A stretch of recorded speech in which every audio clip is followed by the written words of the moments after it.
ನೀನು ಈ ರೀತಿ ಕಳ್ಳತನ ಮಾಡಿದರೆ ಈ ಊರ ಜನರನ್ನು ನಾನು ಸುಮ್ಮನೆ ಬಿಡುವುದಿಲ್ಲ.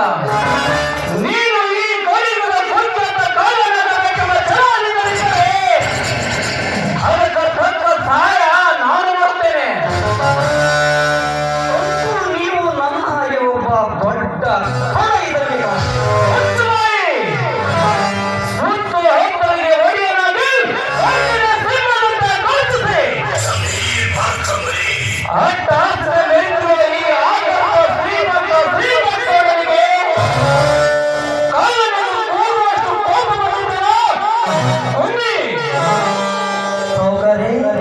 ನಾನು ಮೊದಲೇ ಕಳ್ಳ. ಕಳ್ಳನ ಬಾಳು ಹುಡುಗ ಕೇಳಿ ನನ್ನ ಮನಸ್ಸಿನಲ್ಲಿ ಕಳ್ಳ ಎನ್ನುವ ಶಬ್ದ ಮನೆ ಮಾಡಿಬಿಟ್ಟೆ. ಅದಕ್ಕೆ ನನ್ನ ನಾಲಿಗೆಯಿಂದ ನಿಮ್ಮನ್ನು ಕರುಣಾಮಣಿಯನ್ನು ನೋಡಿದ್ರೆ ಹೋಗಿ ಕಳ್ಳನಿಂದ ಬಿಟ್ಟೆ ಅಷ್ಟೇ.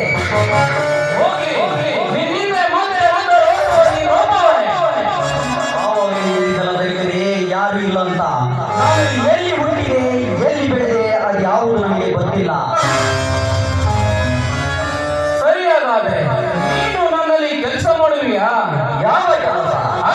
ಕೆಲಸವು ಕಳ್ಳತನ. ನೀನು ಈ ರೀತಿ ಸಣ್ಣ ಪುಟ್ಟ ಕಳ್ಳತನ ಮಾಡಿದರೆ ಯಾವತ್ತೂ ಉದ್ದಾರಾಗೋದಿಲ್ಲ. ಕಳ್ಳತನ ಮಾಡಿದರೆ ನನ್ನ ಮಾತಿನಂತೆ ಮಾಡಬೇಕು. ಅದು ಹೇಗೆಂದರೆ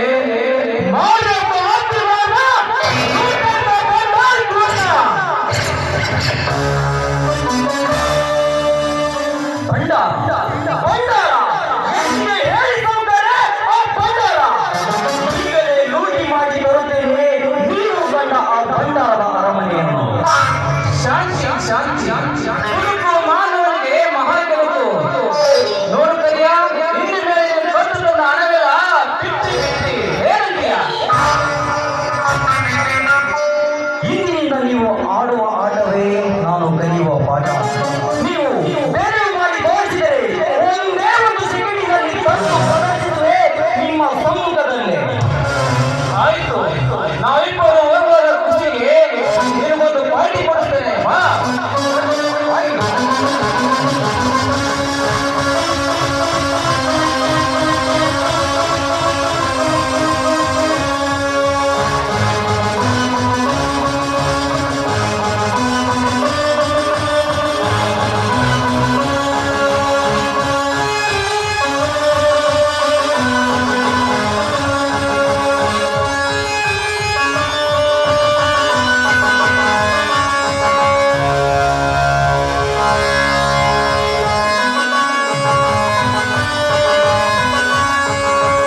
ಸಾಲಕ್ಕಿಂತ ಮೊದಲು ಸುಮಾರು 20 ವರ್ಷಗಳ ಹಿಂದೆ 5,000 ರೂಪಾಯಿಗೆ ನೀರು ಮನೆಯನ್ನು ನಮ್ಮ ಹೆಸರಿಗೆ ಬರೆದುಕೊಟ್ಟಿರುತ್ತಾನೆ. ಅದು ಈಗ 5,000 ರೂಪಾಯಿಗೆ 20,000 ರೂಪಾಯಿ ಆಗಿದೆ. ಪಾಪ ಸತ್ತು 15 ವರ್ಷ ಬಂಧಿಸಿದರು. ಆ ನನ್ನ 20,000 ರೂಪಾಯಿ ಇನ್ನೂ ಬರಲಿಲ್ಲ. ನಾನು ವಾಸ ಮಾಡೋ ಮನೆಯ ಬಿಟ್ಕೊಡ್ಬೇಕಂದ್ರೆ ಅದು ಎಂದಿಗೂ ಸಾಧ್ಯವಿಲ್ಲ ಸಾವುಕಾರ, ಅದು ಎಂದಿಗೂ ಸಾಧ್ಯವಿಲ್ಲ. ನೀವೇನೋ ಹಣ ಕೊಟ್ಟು ಸಹಾಯ ಮಾಡಿದ್ರಿ ನಿಜ, ಆದ್ರೆ ಹಣ ಕೊಟ್ಟ ಮಾತ್ರಕ್ಕೆ ಮನೆಯೇ ಬಿಟ್ಟು ಹೋಗೋ ಅಧಿಕಾರ ನಿಮ್ಗಿಲ್ಲ.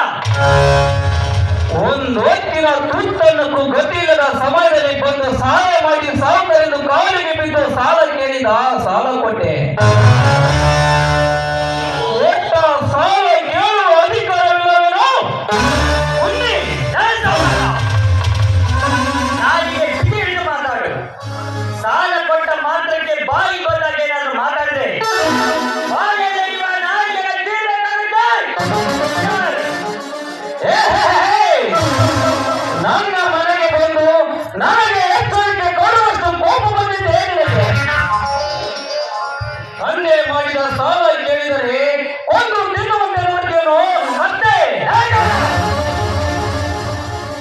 ಕತ್ತೆಗೆ ಇರುವ ನೀಯತ್ತು ಕೂಡ ನಿನಗಿಲ್ಲ, ಹಾಗೆ ಕತ್ತೆ ಬಗ್ಗೆ ಮಾತನಾಡುವ ಯೋಗ್ಯತೆ ಕೂಡ ನಿನಗಿಲ್ಲ.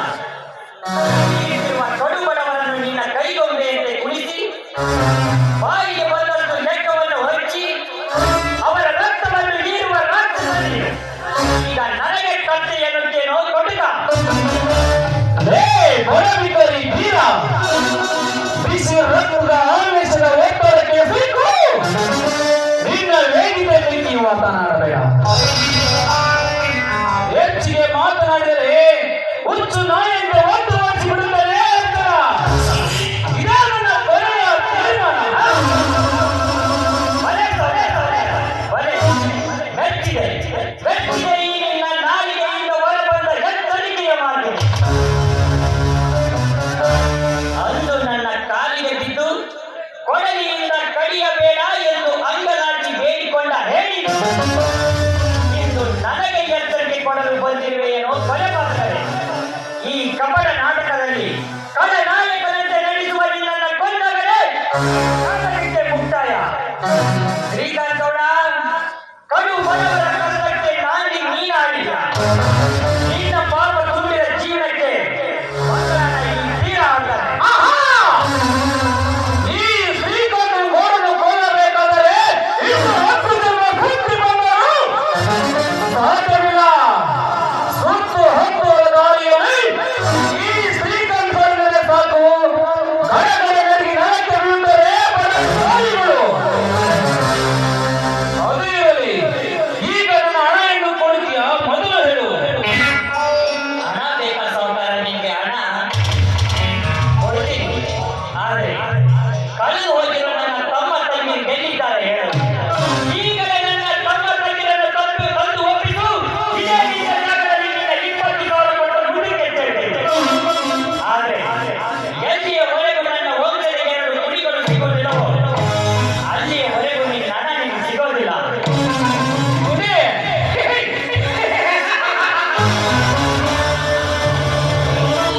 ಕರುಳಿನ ಕುಡಿ.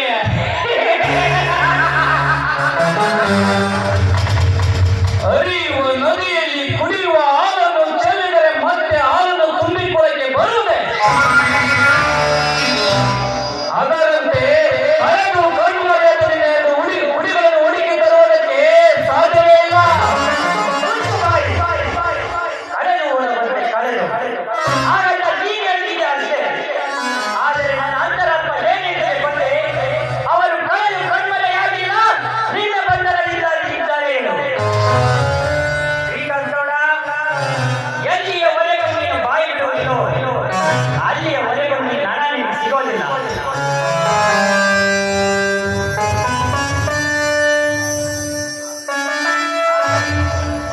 ಇನ್ನೊಂದು ಸಲ ಏನಾದರೂ ನಿನ್ನ ಶೆಟ್ಟಿನ ನನ್ನ ಮನೆವರೆಗೂ ಕಳಿಸಿದಂದ್ರೆ ಪರಿಸ್ಥಿತಿ ವಿಕೋಪ ಬರುತ್ತೆ.